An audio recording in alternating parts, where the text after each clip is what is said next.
Ёнсоо найрамдлын эмнэлгийн хуучин барилга 1958 онд ашиглалтанд орж байсан барилга. Цаашид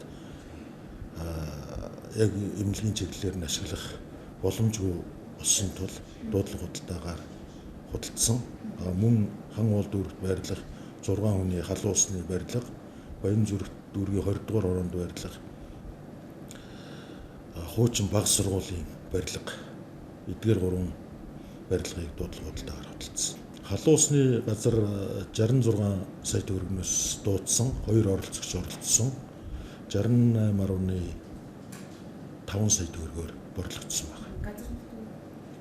Газар нь бага хэмжээтэй суурьаар.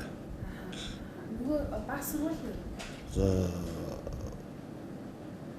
Баян зүрх дүүргийн 20 дугаар хороонд байрлах баг сургуулийн барилга бол маш олон жил дуудлага худалдаанд орох гээд ерөөсөө оролцогч оролцдоггүй байсан.